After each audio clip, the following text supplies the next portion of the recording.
প্রথম ব্রেকটা কখন পেলে? প্রথম প্রজেক্টটি ছিল Harry Potter and the deadly hallows part 2। তুমি স্পেশালিস্ট কোনটাতে?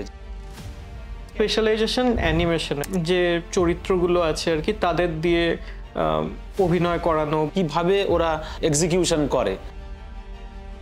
প্রথমে আমরা জানতে পারি না যে আমাদের কোন প্রজেক্ট আসছে। যেরকম ভেনাম 2 এর একটা পোস্ট ক্রেডিট সিন আছে যেটা স্পাইডারম্যানকে ইন্ট্রোডিউস করা হয় আর কি, যেহেতু মার্ভেল আর সনি তখন মার্চ করছিল, তো ওইখানে আমি কাজ করেছিলাম এবং সেটা এতটাই মানে কনফিডেন্সিয়াল ছিল যে আমাদেরকে বাকি টিমমেটদেরও বলতে বারণ করা হচ্ছিল। মুফাসা লায়ন কিং এর বেশ ভালো অভিজ্ঞতা। বাংলা ফিল্ম ইন্ডাস্ট্রির দিক থেকে আমি যদি তোমাকে বলি, বাইরের কাজ করছো আর যখন ইন্ডিয়াতে কাজ করছো, কি পার্থক্য? অনেক রকমের কারণ তো থাকে, তার মধ্যে একটা মেন কারণ হচ্ছে বাজেট। সৃজিত মুখার্জির যদি একটা মুভি বলা হয়, তার জন্য তিনি একটা ভালো পন্থা করেছিলেন হচ্ছে চিড়িয়াখানায় গিয়ে শ্যুট করেছিলেন জাল শুদ্ধ।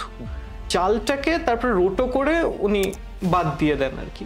খুবই ভালো বুদ্ধি, মানে কম কাজ করে, মানে একটা ডিপার্টমেন্টকে দিয়েই উনি একটা বাঘের ক্লিন শট পেয়ে যাচ্ছেন। এখন যে এআই ইন্ট্রোডিউস হয়েছে, কোনো রকম ভাবে এফেক্ট করতে পেরেছে? কম লোকের সাহায্যে আমি বেশি আউটপুট পাই, যেটা এআই খুব করতে পারে আর কি। আমাদের ফিল্ডের লোকেদের একটু চাপ বাড়বে।